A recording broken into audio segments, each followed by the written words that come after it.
Oke, oke, udah pada banyak yang join ya. Oke, mungkin selamat malam teman-teman semua yang udah gabung di IG Lifestyle malam ini. Dan mungkin sambil nunggu yang lain join juga dan rame-ramein acara sama kalian, aku bakal nanya kabar dulu nih. Kabar kalian gimana semua nih? Sehat-sehat gak? Halo, halo Rahagia Hadinata. Oke, dan mungkin sambil nunggu yang lain juga untuk join, aku bakal ngejelasin sedikit dulu ya tentang STEM karena aku yakin nih beberapa dari kalian yang join mungkin sempat bingung saat melihat ada STEM Prasetya Mulia dan ada juga SB Prasetya Mulia. Nah, mungkin ada juga yang udah sempet masuk sebagai mahasiswa STEM dan bingung tuh. Oh iya ya, dulu tuh SB itu apa ya? Nah, daripada nanti kita diskusiin sama pembicara pas Q&A, aku bakal bantu jelasin sedikit aja nih. Kalau STEM Prasetya Mulia, itu adalah singkatan dari School of Applied Science, Technology, Engineering, dan Mathematics. Di mana STEM ini memberikan jawaban atas pembaharuan pendidikan tinggi yang memiliki keyakinan bahwa kolaborasi teknologi, engineering, dan desain bisnis yang baik mampu menciptakan peluang karir yang besar sebagai entrepreneur engineer atau professional engineer. Oke, ini ada kabar sehat, kabar sehat. Oke, halo, halo. Nah, mungkin nih, kalian semua uh, pengen daftar di STEM Prasmu tapi masih ragu. Kan tadi aku udah bilang tuh ya, kalau di sini tuh kalian enggak cuma diajarin teknik aja nih. Soalnya kalian bakal dibalutin juga dengan pengetahuan bisnisnya. Mungkin bahasa kerennya kalian biar biar kalian bisa ngerti juga, itu di sini tuh kalian bakal disiapin untuk jadi technopreneur masa depan. Dan di STEM itu ada 6 jurusan. Kalau aku sendiri, aku dari Business Mathematics. 5 lainnya ada dari Renewable Energy Engineering, Product Design Engineering, Food Business Technology, Computer System Engineering, dan Digital Business Technology. Kecepatan ya? Oke, mungkin kalau kecepatan gak apa-apa. Kalian tinggal follow aja nih IG yang lagi aku pakai live. Dan di situ di highlightnya udah lengkap semua nama jurusan dan kalau kalian pencet itu informasinya lengkap banget. Dan semuanya itu mempersiapkan kamu untuk memiliki future skill yang bakal dibutuhkan di dunia industri masa depan. Dan untuk IG Live kali ini, itu penting banget buat kamu yang pengen masuk jurusan Business Mathematics tapi masih bingung tuh. Kira-kira kalau aku masuk jurusan Business Mathematics, nanti aku lulus bakal jadi apa ya? Karir PT itu kemana-mana aja ya. Nah, tapi bukan berarti kalian yang enggak pengen atau enggak kepo sama jurusan ini tuh nggak boleh nonton loh ya. Justru boleh banget untuk ikutin terus IG Live ini sampai akhir. Dimana tema IG Live kali ini adalah saatnya kamu memiliki masa depan cerah bersama Business Mathematics. Sedih, udah keren banget ya. Dan mungkin nih, selama tadi aku ngejelasin kalau ada 6 jurusan di STEM Prasmo. Tapi kalian bingung, Kak, aku tertarik sama STEM tapi mungkin di jurusan lain. Itu gimana ya, Kak? Mungkin ada nggak sih live-live kayak ini tapi di jurusan yang lain? Itu gampang banget caranya. Cukup follow STEM Prasetya Mulia karena nanti di situ bakal diupdate terus tuh. Ada IG live kapan aja sama jurusan apa aja dan pembicara itu siapa. Nah, jadi cukup follow aja dan banyak banget privilege yang bisa kamu dapetin. Dan kali ini acaranya itu bakal spesial banget karena STEM Prasetya Mulia udah mengundang narasumber yang keren. Ia adalah Pak Tadius Linero. Beliau merupakan seorang Head of Valuation Assistant Department dari PT Ajis Sentral Asia Raya. Ya intinya dari aku nyebutin tadi sih, biar kalian tuh ikutin IG Live ini sampai akhir ya. Dan biar bisa dapetin insight langsung dari Pak Tadius dan bisa ngeraih sukses di masa depan bersama Business Mathematics. Wih, asik banget. Oke, tanpa berlama-lama lagi nih, aku ngejelasin apa itu STEM, apa itu Business Mathematics, apa itu jurusan-jurusan lainnya. Aku bakal langsung undang aja Pak Tedius, tapi sebelum aku undang, boleh langsung kalian sapa aja Pak Tedius di kolom chat, jadi nanti pas dia join, dia langsung bisa nyapa-nyapa kalian juga nih.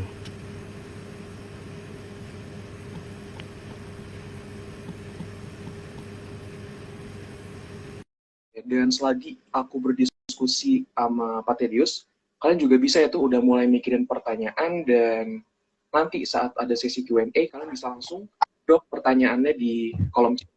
Oke, selamat malam Pak Tedius. Apakah suara saya terdengar Oke, jelas? selamat malam Matthew. Oke, oke Pak. Mungkin sebelum kita mulai diskusi nih Pak, bisa nggak Pak, apakah Pak Tedius memperkenalkan diri secara singkat nih Pak? Oke, boleh. Nama saya Tadeus Linero, biasa dipanggil Tadeus. Saya sekarang bekerja di PT AJ Sentral Asia Raya di bagian valuation sebagai asisten departemen head. Ya, saya mungkin bekerja di sini kurang lebih sekitar 7 tahun. Oke, oke Pak. Mungkin kenalin aku juga. Nama aku Matthew dan selama 1 jam ke depan nih Pak, aku bakal jadi sahabat terbaik Pak Tedius di Live ini. Dan sebelumnya, Terima kasih juga karena udah mau meluangkan waktu untuk diskusi bersama malam ini. Mungkin sebelum kita masuk dan ngewalin diskusi juga, aku pengen nanya nih, gimana kabar Pak Tedus malam ini? Baik, baik, luar biasa. Ya biasalah, ini after office dan kayaknya anak-anak pada semangat banget ya meskipun apa Jumat malam ya kan, weekend, tapi masih pada bikin live ini. Luar biasa. Iya bener-bener Pak. Nah, karena kabar Pak Tedus sudah baik, kabar peserta tadi aku awal udah sempat nanya ke mereka, mereka juga udah pada baik, sehat semua. Dan tentunya kabar aku udah baik dan semangat banget. Jadi semoga sharing pengalaman dari Pak Tedus kali ini tuh bisa bikin teman-teman calon mahasiswa dan yang udah jadi mahasiswa jadi nggak galau lagi ya kalau punya minat di jurusan Business Mathematics. Nah mungkin Pak, untuk Amin. ngawalin diskusi nih, pasti kan banyak banget nih orang yang pengen mendaftar di mathematics atau di industri matematika.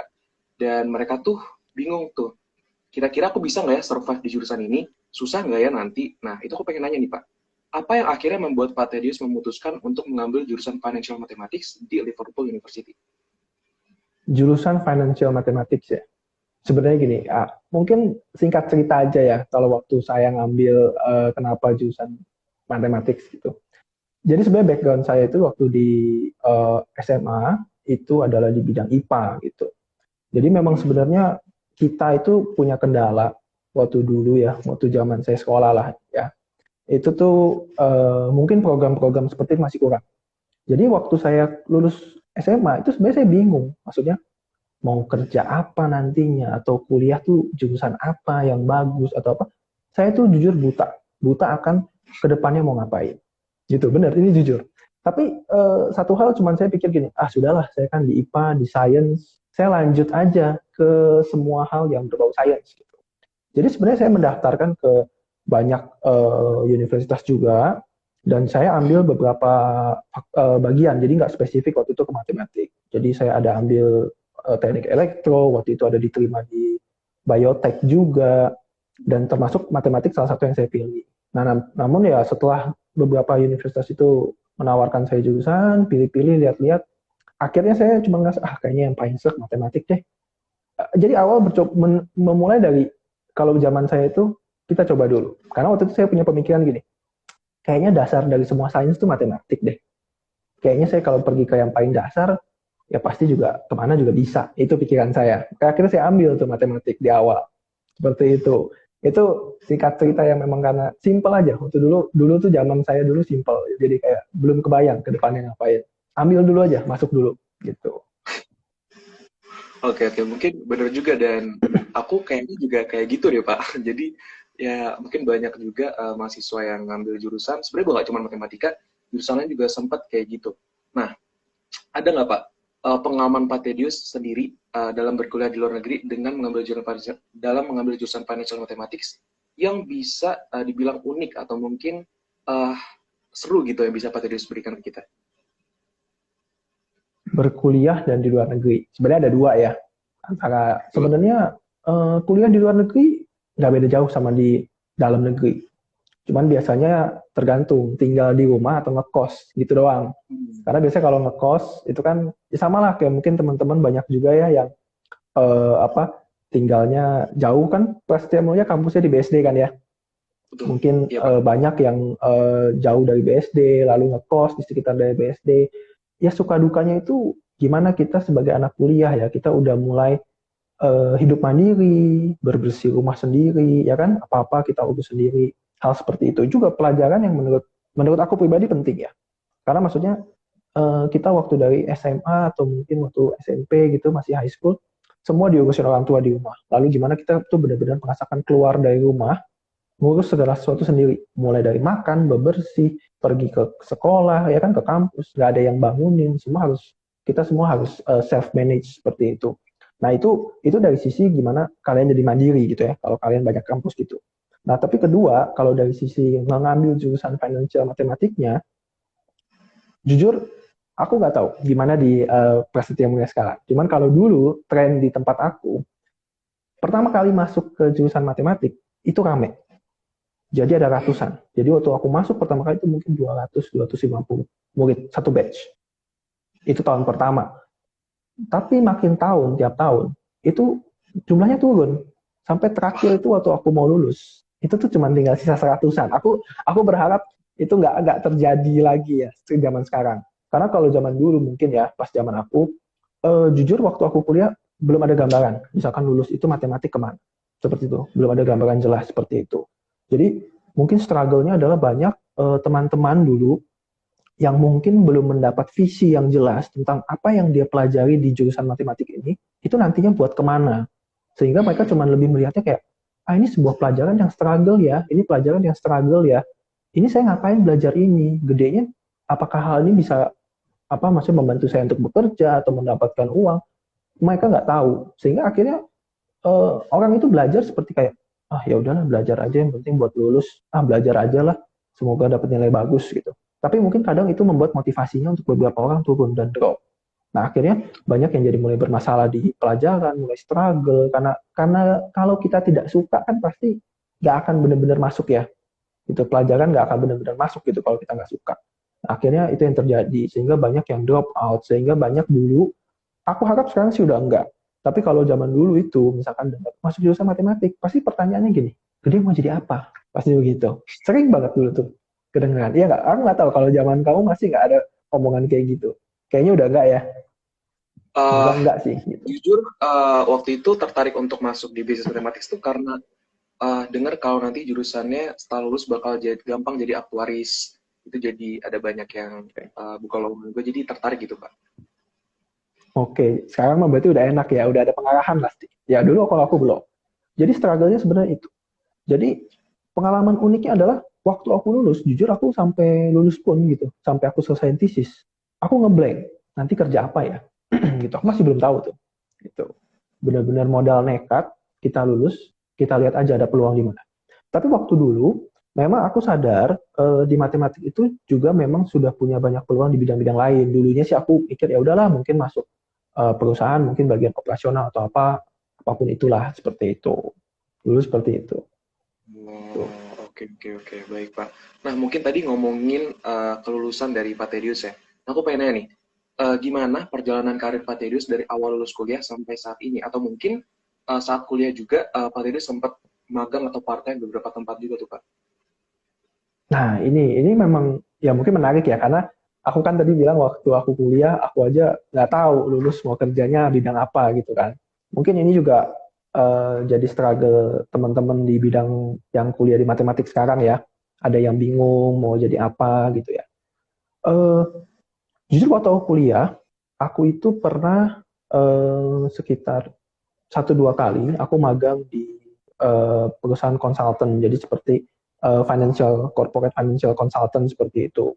Nah, memang pekerjaannya tidak spesifik menggunakan matematik sebagai basis perhitungan ya. Maksudnya nggak benar-benar teknikal banget kita pakai integral atau apa gitu, enggak. Tapi logik, terus cara-cara kita menghitung, logika-logika kita dalam memecahkan masalah dan lain-lain itu terlihat kepake sekali di situ. Nah, memang waktu itu mulailah ada gambaran sedikit-sedikit, oh kerja tuh seperti ini, gambarannya seperti ini, gitu kan. Baru sampai waktu aku lulus, aku mulai mencari pekerjaan itu sebenarnya nggak pilih-pilih. Bahkan aku belum tahu namanya aktuari itu apa, gitu. Aku cuman benar-benar masuk ke lowongan-lowongan yang memang ada. Jadi waktu itu ke perusahaan konsultan lagi, perusahaan finance, banking, sekuritas, sampai insurance. Aku daftar semua. Jadi aku daftar aja gitu. Dan mungkin memang ya luckily gitu, aku dipanggil waktu itu di sini di CAR. Jadi karir aku dari aku sejak lulus sampai sekarang aku tuh masih stay in one company gitu. Aku stay di sini di CAR di Sentral Asia Raya. Eh, aku dapat panggilan dan waktu itu posisinya adalah di bagian actuary kebetulan. Jujur waktu aku di interview, to be honest I have no idea actuary itu apaan. Gitu loh. Aku cuman kayak, oh oke, mereka akan pakai matematik ya. Ya udah, jalan aja dulu gitu. Dan aku masuk, aku baru mulai tahu actually itu kerjanya seperti apa waktu aku kerja. Jadi waktu aku mulai di awal, itu aku benar-benar baru belajar, benar-benar baru belajar. Karena background aku itu kan bukan matematika actually ya. Jadi background aku itu kan lebih di financial matematik. Aku itu mostly belajar ke statistik, aku belajar kayak untuk biasalah matematika dasar kita kalkulus, ya kan. Um, Terus aku lebih banyak di applied probability dan seperti itu. Jadi untuk hal yang namanya misalkan kayak matematika aktuaria itu asing sekali ya. Aku benar-benar nggak tahu sama sekali. Semua notasi-notasi itu aku nggak tahu sama sekali. Jadi waktu aku masuk, aku baru mulai belajar di situ. Jadi mulai dari aku tuh mulai dulu tuh aku masuk pertama kali, aku mulai belajar pricing itu apa, mulai belajar valuasi itu apa. Aku belajar dari kolik aku di sana gitu loh. Aku mulai diajarin. Dan di situ mulai pelan-pelan. Aku tuh berasa kayak awal-awal tuh kayak kuliah lagi. Jadi awal-awal tuh benar-benar kayak belajar ulang total gitu dari nol. Aku mulai pelajarin lagi segala macam gitu. Dan memang waktu di awal karir aku, kebetulan ini unik ya. Aku dapat tugas untuk megang programming. Jadi di Actuary itu kan memang di zaman sekarang kita udah nggak bisa lah lepas dari namanya teknologi dan IT ya. Jadi waktu itu adalah kita nge-build sistem untuk program Actuary. Jadi perhitungan-perhitungan untuk cadangan dan proyeksi aktuari itu zaman sekarang kalau di perusahaan kita sudah menggunakan program, kita nggak hitung tangan lagi lah karena which is itu impossible, terlalu banyak ya. Nah, aku dapat tugas untuk nge-build awal program itu, which is sebenarnya kita sangat berhubungan dengan yang namanya coding, berhubungan dengan bahasa pemrograman. Yang dimana sebenarnya aku hindari waktu kuliah dan waktu SMA gitu. Tapi di situ aku lihat gitu, rupanya memang di dunia kerja challenge itu tuh nggak terbatas dengan jurusan kita aja. Jadi apapun yang kita pelajari di saat kita universitas itu mungkin nggak cukup gitu. Semua modul-modul yang kita punya is not enough gitu. Jangan pernah kita expect begitu kita lulus everything will be okay dan kita know everything. Enggak. Justru waktu kamu lulus, waktu perasaan aku gitu waktu aku lulus, aku know nothing, benar-benar aku nggak tahu apa-apa gitu. Semua yang kayaknya aku udah pelajarin kok kayaknya ini beda semua nih, nggak ada yang kepake gitu. Dan aku mulai dari awal, aku belajar bahasa pemrograman, aku mulai dari nol. Ini ada cerita lucu, jadi namanya di kantor ya, kita nggak mungkin kayak, kamu tolong kerjakan program gitu. Kan nggak mungkin aku bilang, oh mohon maaf Pak, saya bukan IT, saya nggak bisa. Itu kan nggak mungkin ya. Jadi pasti kan kita pasti bilang, oke Pak, kita buat gitu. Tapi sebenarnya waktu aku bilang, oke Pak, kita buat, nggak tahu apa-apa gitu. Nol, kosong. Jadi hal lucunya adalah, aku pergi ke Gramedia, satu-satunya tempat yang menyediakan buku. Aku beli buku C++. Ini pengalaman betul. Aku beli buku C++. Bukunya masih ada kayaknya di meja aku sekarang sampai sekarang. Itu adalah buku pertama yang aku akhirnya baca sendiri. Aku baca sendiri, aku pelajari untuk paham dasar-dasar coding. Itu jadi dasar aku untuk akhirnya nge-build program di sana. Seperti itu. Nah, akhirnya kalau ngomongin soal perjalanan karir aku, dari aku akhirnya mulai paham soal bikin program, aku mempelajari cara bikin proyeksi, cara bikin cadangan. Nah, di situ aku akhirnya mulai kasarnya seperti dikasih opportunity, chance baru, ya pekerjaan-pekerjaan baru yang akhirnya makin melebar gitu. Yang dimana juga di satu sisi menambah pengetahuan aku lagi di bidang aktuari. Aku jadi kerjain banyak hal baru gitu yang sama sekali waktu awal karir aku belum pernah pegang sama sekali gitu. Aku belum pernah tahu sama sekali. Nah, disitulah akhirnya setelah aku lakukan untuk bikin program, mempelajari proyeksi dan lainnya, sampai baru terakhir di tahun 2020, nah aku dipercaya untuk megang bagian valuation ini gitu. Jadi itu perjalanan yang cukup panjang lah 6 tahun, tapi aku melihat itu sebenarnya bukan sebagai sebuah pekerjaan ya, tapi di awal kita bekerja, aku melihat itu sebagai sebuah pembelajaran, lebih pada pembelajaran gitu. Jadi lulus kuliah itu bukan udah belajar menurut aku ya, maksudnya bukan nggak belajar, tapi bukan udah tahu semuanya, tapi menurut aku kuliah itu belajar cara belajar. Jadi aku tahu cara untuk belajar sendiri, which is dimana waktu aku kerja, aku akan belajar lagi untuk lebih banyak lagi dan uh, it's never ending gitu loh. Jadi memang banyak hal baru di dunia pekerjaan pun sampai sekarang banyak yang kita belum tahu. Tantangan ada lagi, perubahan-perubahan di bidang asuransi yang terus bertambah dan yang it keep growing and keep growing dan aku juga terus keep learning seperti itu. Dan memang untuk bisa terus kasarnya untuk bisa berkembang dalam karir kita gitu ya, kuncinya satu sih, tetap belajar. Karena bisnis itu dinamis. Jadi apapun yang kita lakukan, bisnis itu akan terus berubah dan bergerak gitu. Kalau kita stop dengan apa yang kita tahu sekarang, mungkin sekarang kita udah advance dan kita mungkin sekarang leading. Tapi waktu kita stop belajar, kita akan ketinggalan karena dunianya yang bergerak. seperti itu. Ya mungkin singkat cerita seperti itulah perjalanan karir aku. Wah, udah itu sepertinya nggak singkat sih Pak, itu udah banyak banget kejadian-kejadian seru dan unik dan kita dapat banyak banget makna baru di situ. Dan ada nggak sih Pak poin penting nih atau titik balik yang menjadikan karir Pak Tedus mulai berkembang? Atau mungkin seperti yang tadi Pak Tedus sudah bilang, ada di saat diminta sama atasan bahwa harus mengerjakan ini, maka itu titik poin di mana Pak Tedus harus berkembang gitu. Betul, betul. Kayak di poin di mana aku sebenarnya mendapatkan sebuah challenge. Jadi memang menurut aku jujur ya, dalam berkarir atau dalam bekerja atau dalam berbisnis apapun lah itu, eh, yang pasti satu hal kita harus selalu siap. Kita harus siap dengan kondisi apapun. Dan kita harus selalu menyiapkan diri. Karena aku percaya kesuksesan itu, atau misalnya keberhasilan dalam bidang apapun, bukan cuma pekerjaan, bisnis, dan apapun, itu adalah pada saat our preparation itu meet opportunity. Kita nggak tahu opportunity itu akan datang kapan, tapi kita harus selalu prepare. Dan aku waktu kerja, aku cuma punya fokus satu, sejak awal, mindset aku cuma satu, aku harus terus belajar, aku harus terus tambah pengetahuan aku, dan aku harus terus eager dan terus hungry for more untuk hal-hal baru seperti itu. Sehingga waktu aku dapat satu kasarnya aku bisa bilang kesempatan gitu. Oh, ini ada, kita belum punya program pemrograman, kayak cobalah kerjain gitu.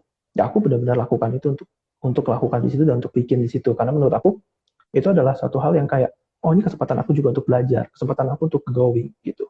Nah itu yang menurut aku mungkin banyak dari kita melihat kadang suatu task yang kecil gitu ya, task yang simple, kerjaan yang simple atau kerjaan yang mungkin kurang, kita ngerasa ini kan kayaknya bukan passion aku sebagai seorang mathematician gitu ya. Aku lulusan matematik, kok aku suruh kerjain IT gitu kan. Tapi kita nggak pernah tahu kalau misalkan dalam satu tes atau satu tugas yang kita nggak passion mungkin gitu ya, itu akan membukakan kita ke opportunity untuk hal yang lain gitu. Karena dari aku mulai bikin program, aku jadi mulai belajar hal baru untuk perhitungan valuasi dan lain-lainnya yang akhirnya aku jadi belajar banyak gitu di aktual ini. Dimana aku mulainya dari sebuah hal IT yang aku hindari selama aku kuliah dan sekolah, sebenarnya begitu. Itu jadi ya itu. Oke, benar Pak. Nah, buat Pak Tedus sendiri yang udah bekerja, kalau nggak salah 7 tahun ya Pak ya di dunia industri matematika? Ya, hampir 7 tahun. Aku dari 2014. Oke. Nah, menurut Pak Tedus sendiri Pak, masa depan BCS Mathematics ini seperti apa tuh? Dan kira-kira karir apa yang akan didapatkan oleh lulusan jurusan BCS Mathematics? Karena tadi seperti Pak Tedus bilang, selama Pak Tedus kuliah dan sampai lulus juga, sebenarnya Pak Tedus itu masih blank tuh. Apa aja sih karir yang bisa diambil nih sebagai lulusan matematika? Makanya, mungkin aku beruntung ya. Aku beruntung waktu lulus, salah satunya ada perusahaan asuransi, itu ya menerima aku, dan pas juga di actuary, gitu. Without even knowing what is actuary, gitu ya. Tapi jujur, untuk sekarang, maksudnya setelah aku juga berkecimpung di dunia actuary, di insurance, matematik itu benar-benar punya potensi yang banyak banget, dan tenaga kerja yang sangat dibutuhkan untuk zaman sekarang. Kenapa aku bilang gitu? Karena sekarang, kita apapun tuh basicnya udah teknologi, basicnya semua udah something yang technical gitu. Lapangan kerja itu orang sekarang sudah mulai pergi kepada sesuatu yang more specific and more scientific gitu. Let's say misalkan di actuary. Mungkin kalau kamu kayak 10-15 tahun lalu, mungkin kamu even nggak pernah dengar itu. Atau mungkin kamu nggak punya temen yang orang tuanya kayak berkarir sebagai seorang actuary gitu kan. Tapi sekarang di zaman kayak sekarang ini, kamu udah lihat berapa banyak kebutuhan actuary. Semua perusahaan insurance butuh actuary. Mereka cari actuary, mereka cari sebagai tenaga ahli. Ya kan? Itu satu. Terus kedua, kita di zaman yang sangat modern ini, semua keputusan bisnis itu data driven. Semua tergantung dari data. Dan kita bermain dengan big data di sini. Ya kan? Dan kita dari orang matematik, itu sebenarnya adalah kita, jujur aku merasa dulu itu lebih terlatih dengan banyak hal seperti mengolah data, lalu menganalisa data-data itu, korelasi data. Contohnya kita buat analisa regresi seperti itu. Itu adalah hal yang paling simpel di mana kita bisa menganalisa suatu, misalkan nanti untuk melakukan keputusan bisnis atau apa dari data yang tersedia. Nah, siapa yang bisa melakukan itu ya? teman-teman yang dari jurusan matematik, mereka yang spesifikasinya mungkin di statistik, seperti itu. Dan hal-hal seperti itu nggak hanya di insurance gitu. Perusahaan-perusahaan lain, perusahaan yang mungkin bekerja di bidang lain pun, mungkin non-financial pun juga membutuhkan itu dalam decision making mereka. Gitu. Lalu mungkin hal-hal seperti operational research gitu. Mungkin ada beberapa dari teman yang sudah pernah dengar gitu ya soal operational research. Itu kan kita melakukan seperti modeling matematik untuk dengan tujuan melakukan efisiensi atau mungkin saving dari sebuah operasional proses seperti itu ya, kurang lebih. Nah, itu juga yang bisa melakukan itu kan rata-rata karena itu sangat sangat eksak sekali, sangat saintifik, itu kan di matematik gitu. Kita perlu tahu teorinya apa, pendekatannya secara probability seperti apa gitu. Nah, itu sebenarnya akan banyak sekali kita meng-create tenaga kerja yang sekarang dibutuhkan seperti itu. Nah, nanti mungkin ini akan banyak sekali hubungannya ke perusahaan-perusahaan yang sekarang lagi booming, ya, startup gitu kan. Lalu mungkin perusahaan-perusahaan yang seperti mungkin Gojek, Uber, gitu. Perusahaan-perusahaan yang startup seperti itu. Gitu. Oke, nah tadi kan Pak Tedus sempat menyinggung juga di jawaban sebelumnya kalau bisnis yang dinamis dan juga regresi dipakai saat pengambilan keputusan oleh bisnis juga. Dan tadi di awal aku juga sempat bilang ke penonton semua kalau di STEM ini nggak cuma mengerjakan teknik, tapi juga pembelajaran akan dibaluti dengan bisnisnya juga. Nah, aku pengen nanya nih Pak, menurut Pak Tedus penting nggak sih kalau mahasiswa teknik itu memiliki pengetahuan di dunia bisnis? Pengetahuan di dunia bisnis ya. Jujur menurut aku ini sebenarnya sebuah hal yang sangat penting. Justru ini sangat penting gitu.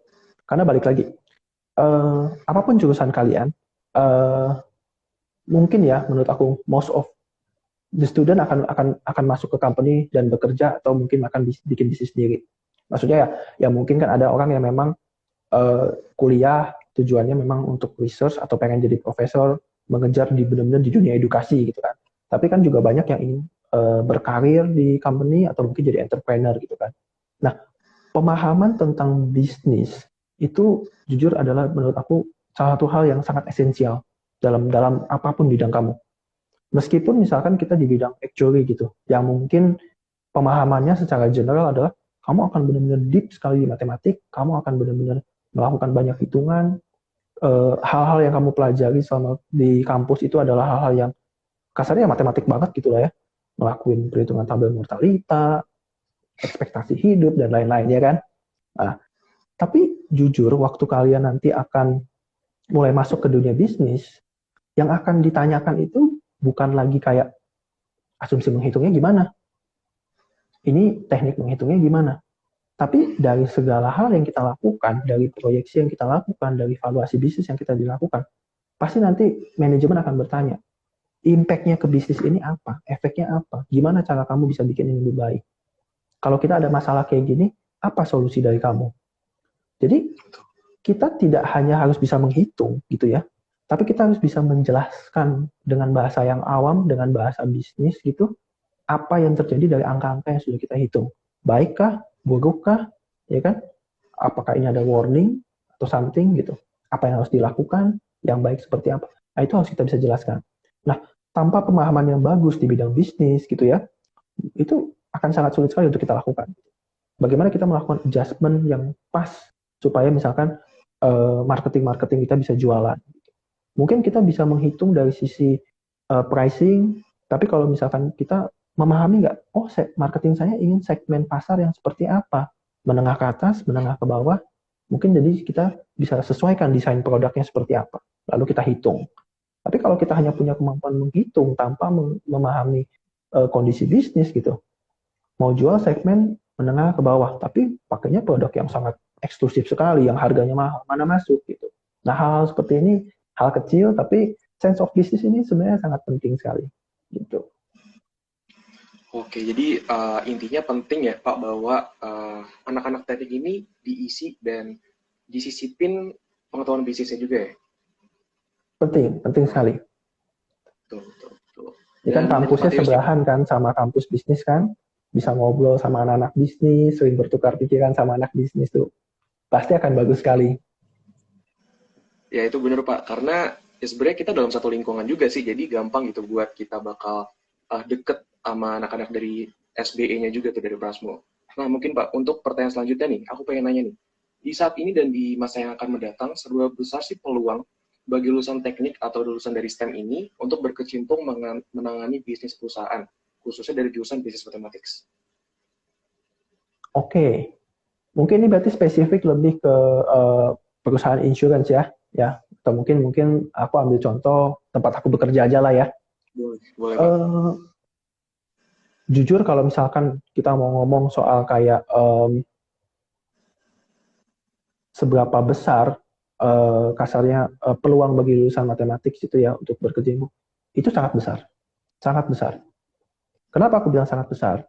Karena selain terlepas dari misalkan kebutuhan di actuary yang kita butuh banyak tenaga ahli, mereka yang memang karena actuary memang ya pasti sudah sangat spesifik sekali ya, membutuhkan kemampuan matematika yang baik gitu ya. Tapi di bagian-bagian lain, di bagian operasional, di bagian misalkan bisnis analis dan lain-lain, itu juga akan sangat bagus sekali kalau kita menerima mahasiswa-mahasiswa atau tenaga kerja yang memang memiliki kemampuan numerik yang bagus, kemampuan logika yang bagus, kemampuan analisa yang bagus. Dan itu jujur adalah sesuatu yang menurut aku itu ditekankan sekali di terutama jurusan matematik. Tiap hari itu terasa sekali gitu. Kita melatih logika, melatih cara berpikir seperti itu. Sehingga kadang-kadang waktu kita melakukan hal-hal yang kesannya teknikal seperti itu akan sangat mudah untuk kita melakukan adaptasi apapun itu kerjaannya. Memang pasti kita harus melakukan adjustment. Ya, karena mungkin itu bukan bidang kita, itu bidang yang baru gitu ya. Tapi bukan berarti kita tidak bisa dan akan selalu kasarnya jadi terbelakang dalam bidang-bidang lain selain matematik. Enggak gitu. Kita bisa belajar, kita bisa lakukan adjustment, dan jujur di banyak hal aku merasa gitu ya, kita bisa melakukan penerapan solusi yang cukup baik kok dengan memahami matematik gitu. Dengan kita memiliki biasa untuk mempelajari logik gitu ya, belajar dari logik yang baik, kita bisa melakukan pemecahan masalah yang baik. Jadi mungkin untuk teman-teman di STEM gitu ya, jangan takut ntar ke depannya nggak dapat kerjaan. Gitu. Mungkin memang kayak, ntar kalau nggak di actuary di mana gitu kan. Saya kalau nggak masuk actuary kerja apa? Jangan takut. Banyak kok hal-hal yang bisa dikerjakan gitu. Aku mungkin sharing sedikit. Teman aku ada yang lulusan matematik, akhirnya masuk ke IT. Gitu.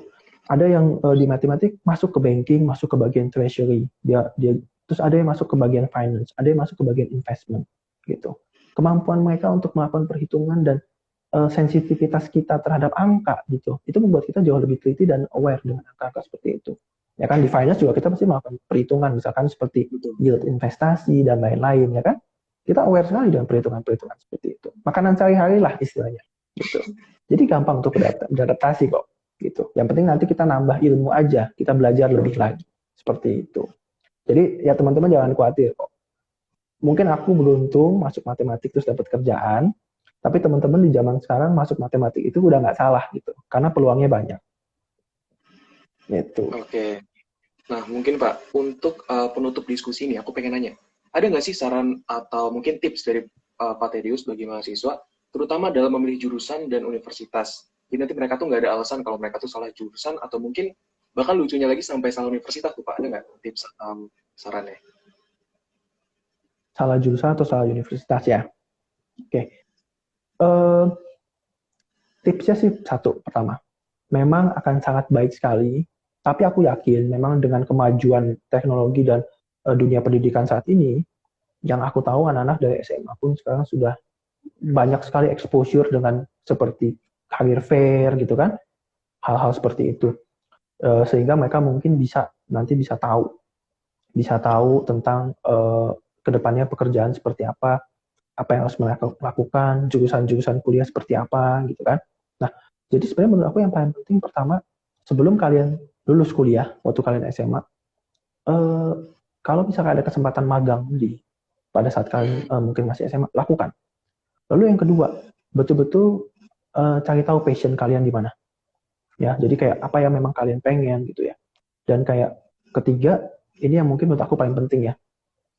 Jangan pernah memilih jurusan karena kalian menghindari suatu hal. Jadi, karena banyak sekali teman-teman aku waktu misalkan kuliah, kenapa masuk ke teknik? Ya karena nggak suka IT. Jadi masuk pilihan sesuatu karena menghindari yang lain gitu. Kenapa misalkan kerja di masuknya teknik elektro gitu. Kenapa nggak masuk teknik misalkan kayak food teknik atau something? Ya nggak suka hafalan biologinya. Jadi kadang orang tidak punya mindset yang jelas akan apa yang dia ingin waktu masuk kuliah. Gitu. Sehingga waktu dia masuk kuliah, dia sebenarnya nggak punya benar-benar, mungkin nggak 100% punya passion di sana. Mungkin nggak benar-benar 100% mencintai dan suka hal yang dia akan lakukan di sana. Gitu. Sehingga mungkin dia jadi agak setengah-setengah. Nah itu yang paling penting pertama. Jadi lakukan apa yang kalian memang mau, apa yang kalian suka. Dan kedua, waktu kalian sudah komit ke dalam satu perusahaan gitu ya, ke dalam satu jurusan di universitas, punyalah satu mindset ini. Apapun jurusannya, pasti akan ada pelajaran yang kalian nggak suka. Pasti akan ada pelajaran yang kalian nggak suka. Tapi jangan karena pelajaran yang kalian tidak suka, terus kalian mundur. Lihatlah itu sebagai sebuah tantangan, gitu. Untuk nanti goal kalian apa ke depannya. Seperti itu. Tapi sebenarnya yang aku mau sampaikan terlepas dari apapun jurusan kalian, ya, sebenarnya pasti ke depannya kalian akan harus belajar lebih, dan belajar lebih lagi.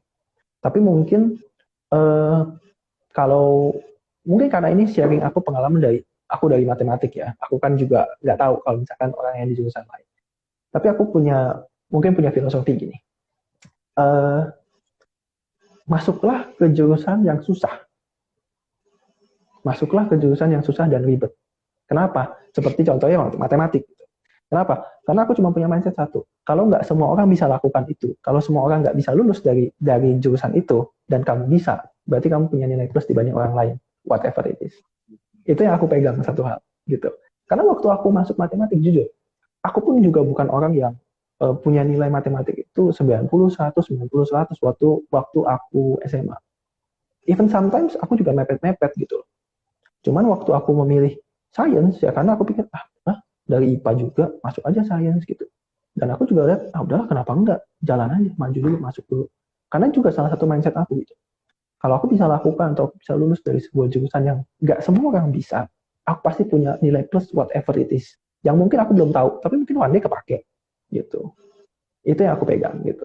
Jadi ya, tapi kalau dengan aku sudah tahu kondisi sekarang ya, kondisi pasar sekarang, aku rasa matematik jurusan yang memang ada salah satu jurusan yang punya masa depan cemerlang. Gitu. Jadi kalian teman-teman di sini nggak usah takut lah. Yang penting kalian benar-benar serius. Tapi ingat, jangan lupa juga untuk tetap sosialisasi. Tuh, oke. Nah, mungkin itu pertanyaan terakhir aku untuk mengakhiri diskusi, dan aku harapin kalian semua yang nonton udah take notes ya, karena menurut aku itu penting banget, bahkan bukan buat kalian yang belum daftar sebagai mahasiswa aja, tapi aku yakin buat kalian yang udah jadi mahasiswa, itu bakal kepake banget. Dan mungkin sekarang kita bisa langsung masuk ke sesi Q&A, dan sambil nunggu mereka nge-blast nih, ini udah ada beberapa pertanyaan nih Pak, sebentar ya. Oke nih Pak, ada pertama dari Cheriko Kumara. Kan banyak yang takut dengan pelajaran matematika. Apakah matematika memang semenakutkan itu? Wih, gimana tuh Pak? Oke. Apakah matematika memang semenakutkan itu? Ini sebenarnya pertanyaan yang subjektif, mungkin subjektif ya, jawabannya subjektif. Kalau buat aku, sebenarnya gini, mungkin aku sebenarnya adalah orang yang harusnya takut dengan matematik. Karena sebenarnya, percaya atau enggak, waktu SMA aku pernah dapat 0 ulangan matematik. Benar-benar 0 bulat. Jadi aku pernah dapat 0. Gitu. Aku meskinya adalah orang yang seharusnya menurut guru matematik, bukanlah seorang anak yang akan masuk ke matematik. Seperti itu. Cuman, setelah aku jalanin dan aku coba benar-benar serius juga waktu kuliah di sana, matematik rupanya nggak semenakutkan itu kok gitu loh. Waktu kamu benar-benar suka terhadap suatu hal, kamu benar-benar mau deep untuk belajar di satu bidang, kamu pasti akan temukan jalan gitu. Mungkin sekarang aku nggak tahu, tapi aku kalau look back ke belakang gitu ya, waktu dulu aku pertama kali masuk kuliah dan aku lihat statistik, aku itu juga bingung setengah mati gitu. Aku benar-benar pusing, aku benar-benar nggak tahu. Even itu abstrak, buat aku benar-benar abstrak banget. Apa sih tanda E, terus tanda kurung X, tanda kurung apa sih? Itu notasi apa gitu. Bahkan waktu gurunya jelasin, aku kayak, apa sih? Itu apa sih? Nggak ngerti gitu loh. Tapi kalau misalkan aku kayak melihat aku yang dulu dengan membaca itu kayak ya ampun gitu doang gitu loh. Dan aku belajar satu hal adalah proses gitu. Jadi nggak ada yang instan. Apapun itu, apapun pelajarannya. Kita masuk jurusan apapun pasti ada struggle-nya masing-masing. Pasti ada susahnya masing-masing. Dan mungkin eh, mungkin matematik itu eh, aku rasa hanya momok aja ya. Mungkin karena kita waktu SMA itu terbiasa dengan merasa matematik sebagai salah satu pelajaran tersulit. Sehingga mungkin itu masuk aja gitu ke mindset kita kalau matematik susah, IPA susah. Tapi waktu kamu jalanin dengan serius, enggak kok, sama aja kayak jurusan yang lain gitu. Oke, jadi itu ya. Semoga Mm-mm. pertanyaan dari Ciri Kumara terjawab ya. Dan apa itu bakal kejawab banget sih. Karena beberapa dari peserta juga udah pada komen nih, matematika tuh seru kok, setuju. Nah, jadi mungkin lanjut ke pertanyaan kedua nih. Dari Kooperasmo, menurut Pak Tadius, bedanya dunia asuransi jiwa sebelum pandemi dan setelah 2 tahun ini apa Pak? Sesudah dan sebelum pandemik ya. Wah, ini menarik sekali. Ini pertanyaan yang menarik sekali, jujur. Ini sebenarnya adalah di mana salah satu contoh yang aku bilang kalau bisnis itu dinamis. Bisnis itu benar-benar berubah. Dulu sebelum pandemi, kita ngomong misalkan kayak agent ya, agent asuransi. Mereka itu nggak akan pernah nih melakukan namanya meeting kayak gini, meeting Zoom online itu nggak pernah, jarang sekali. Pasti mereka akan langsung datang ke klien, mereka akan ngobrol sambil makan, mereka akan jelasin produk secara langsung, ketemu tatap muka, salaman. Mereka akan lakukan itu. Mereka sangat ahli sekali dengan namanya engagement langsung. Gitu. Bagaimana orang merasa benar-benar nyaman untuk ngobrol dan ketemu langsung. Lalu pandemi datang, ya kan? Kita dari pemerintah dan kita untuk jaga protokol, terpaksa kita nggak bisa ketemu. Kita harus lakukan lewat Zoom. Nah, di sini yang aku lihat adalah gimana dunia asuransi berubah dengan begitu cepat. Perusahaan melakukan adaptasi dengan begitu cepat. Kita lakukan yang namanya modul-modul online. Kita lakukan bahan-bahan presentasi yang menarik dengan PPT, dengan flash apapun itu, supaya gambar atau presentasi yang kita kirim via online atau virtual pun itu bisa eye catching dan bisa menarik. Di situ aku melihat di awal-awal memang semua orang struggle, semua orang kaget dengan perubahan yang begitu drastis sekali kan, yang tadi bisa ketemu jadi benar-benar nggak boleh ketemu. Di situ justru tapi di situ juga keluar opportunity dan kesempatan baru gitu, opportunity baru untuk kita. Gimana teman-teman tim desain itu di kantor itu langsung dengan cepat mereka memikirkan sebuah konsep presentasi, sebuah konsep brosur, sebuah konsep online learning yang bisa langsung dipakai oleh teman-teman marketing kita, langsung bisa dipakai oleh teman-teman agent kita, gitu. Itu yang betul-betul luar biasa sekali menurut aku. Dan di situ kan bukan hal yang bisa diajarkan waktu kita di kampus gitu kan. Itu adalah hal-hal yang memang terjadi sebagai sebuah threat, sebagai sebuah ancaman, tapi juga sebagai sebuah opportunity. Kalian bayangkan bagaimana teman-teman desain kita yang biasanya misalkan buat desain, oke kita buat aja biasa, gimana banner dan lain-lain gitu, tiba-tiba harus melakukan hal yang drastis, mereka harus berpikir secara benar-benar out of the box untuk menciptakan sesuatu yang bisa eye-catching, menarik, dan bisa dipahami dengan baik meskipun dengan online. Di situ sebenarnya kan kita bisa bilang itu adalah opportunity untuk teman-teman kita di tim desain, gitu loh. Siapa yang benar-benar bisa bersinar dari mereka, siapa yang benar-benar bisa punya ide baru yang fresh untuk men-tackle masalah ini. Nah itu memang yang aku bilang lah. Jadi itu perubahan yang terjadi, itu memang adalah sebuah ancaman buat bisnis, tapi di situ juga ada kesempatan baru untuk kita untuk berkembang. Itu. Oke, jadi itu semoga menjawab lagi dari Koprasmo. Dan mungkin untuk pertanyaan terakhir nih Pak, dari Rahagel Hadinata. Dan ini mungkin lebih ke general question sih Pak. Gimana cara memastikan setelah kuliah langsung dapat pekerjaan, terutama yang berkaitan dengan jurusan yang diambil? Oke, berat ini. Lulus langsung dapat pekerjaan. Iya, Aku betul. nggak akan bohong ya. Nggak ada jaminan. Jadi nggak ada jaminan lulus pasti dapat kerja. Ya, itu adalah sebuah fakta ya di lapangan gitu. Tapi kalau melihat misalkan kalian dari misalkan spesifik mungkin dari matematik ya mungkin atau dari jurusan lain. Tapi kalau misalkan kamu dari jurusan matematik gitu ya, chance-nya ada. chance-nya besar. Bedanya adalah sebenarnya terlepas dari misalkan ijazah kamu yang bagus, nilai kamu yang oke, adalah nanti sebenarnya balik lagi bagaimana waktu kamu kerja itu kamu bisa meyakinkan perusahaan kamu bahwa kamu misalkan adalah orang yang tepat untuk mereka hire. Dalam bekerja itu, dalam misalkan memastikan saya bisa bekerja atau memastikan saya bisa diterima untuk mendapatkan pekerjaan, bukan hanya CV kita, bukan hanya ijazah kita yang bermain, tapi sebenarnya lebih dari sekedar itu. Hal yang paling penting contoh adalah interview gitu. Waktu kamu interview, itu adalah momen gimana kamu ketemu langsung, bagaimana kamu menjawab pertanyaan mungkin dari HR perusahaan yang kamu lamar, dan bagaimana mungkin kamu menunjukkan dan merepresentasikan diri kamu. Jadi dalam bisa bekerja itu banyak hal yang harus kita lakukan dan banyak hal yang harus kita lihat gitu ya. Mungkin kita di matematik, ya. Eh, aku nggak tahu tentang stigma ini, tapi yang aku tahu katanya anak matematik itu susah bicara di depan umum terutama di depan publik. Rata-rata introvert, rata-rata pendiam, dan rata-rata kurang suka tampil. Ya, jadi katanya kalau ngobrol susah. Tapi to be honest, waktu kamu mau kerja, ya sepintar apapun kamu, kalau misalkan kamu nggak bisa ngomong, kamu nggak bisa, kasarnya kamu nggak bisa sell yourself ke perusahaan itu, kamu nggak akan diterima. Gitu. Karena bagaimana seorang awam yang tidak memahami matematik, yang hanya melihat transkrip kamu, yang mungkin even dia nggak terlalu aware dengan apa yang namanya applied probability, kalkulus, statistik, dan lain-lain, bisa yakin kamu orang yang tepat untuk hal ini. Tapi kamu kan harus jelaskan itu kan. Kita harus ngomong mungkin ke mereka, kita harus bilang, ini yang saya bisa lakukan, ini di bisnis ini yang bisa saya lakukan, saya bisa kasih nilai tambah seperti ini. Nah itu semua dari communication skill. Jadi kalau misalkan apa yang menjamin untuk bisa dapat pekerjaan, itu banyak faktor. Degree kamu, ijazah kamu, satu hal.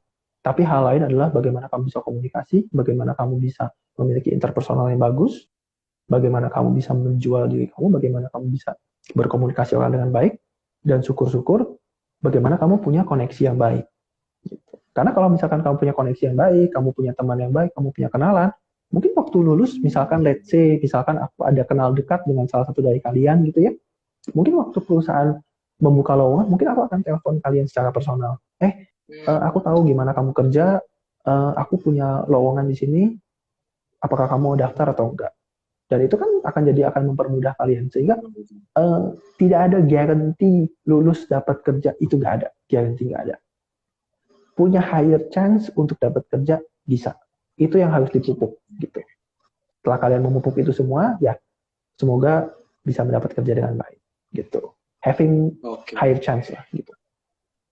Jadi mungkin pertanyaan dari Agel semoga menjawab ya. Jadi intinya tuh nggak ada 100% pasti dapat kerja, yang ada itu cara kita supaya dapat kerja dan memaksimalkan diri kita gitu Pak ya.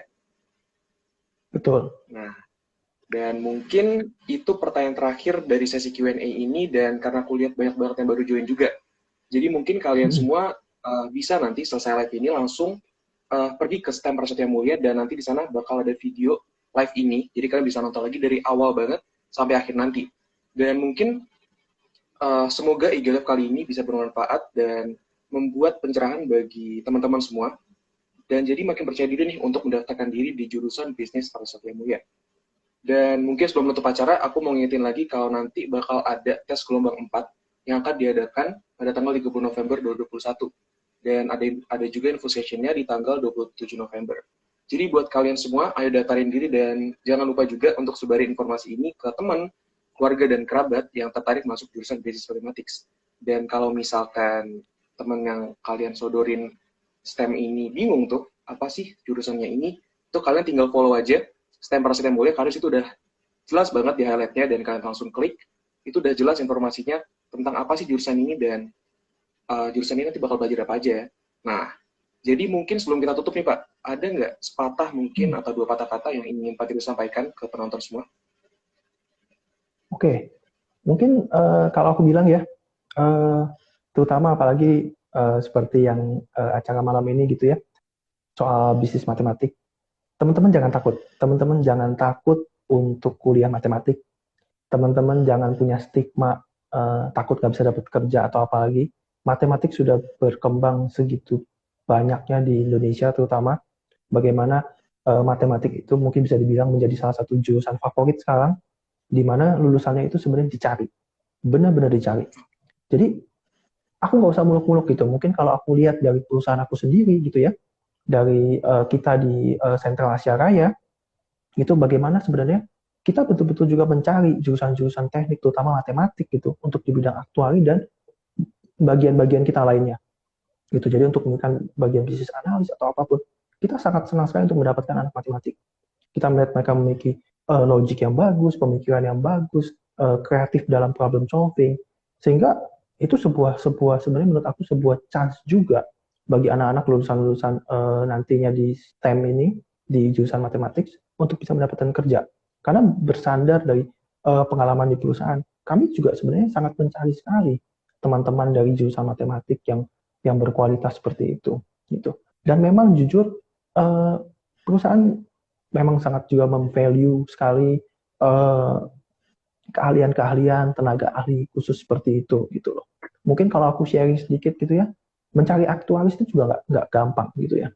Jadi mungkin bagi teman-teman yang memang mau spesifik ke aktuaris juga, itu juga ada banyak chance yang besar sekali gitu. Dan memang perusahaan manapun, terutama insurance, itu pasti akan mencari aktuaris yang baik gitu. Bahkan di perusahaan aku pun gitu ya, itu kalau misalkan untuk actuary, kita betul-betul memberikan reward juga yang bagus gitu.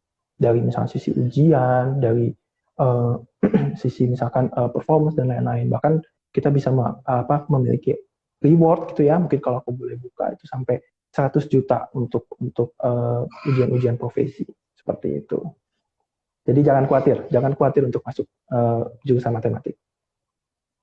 Oke, oke, Pak. Nah, mungkin dari aku juga ada nih kalimat yang bisa sedikit menyimpulkan dari diskusi kita tadi nih, Pak. Kalau kalian tuh nggak perlu takut untuk mengambil keputusan saat memilih jurusan dan universitas. Karena nggak bakal ada hal baru dari masa lalu, dan juga nggak ada hal yang pasti dari masa depan nih. Jadi buat kalian, pilihlah jurusan dan universitas yang kalian nyaman dan kalian sukai. Dan sebagai penutup, terima kasih untuk semua yang udah setia ngikutin acara sampai akhir. Dan tentunya terima kasih banyak Pak Tedius. Sehat selalu, Pak. Dan sampai jumpa semuanya di Live STEM Prasetya Mulia selanjutnya. Dan saya Matthew sebagai host malam ini pamit undur diri. Bye-bye semuanya. Terima kasih.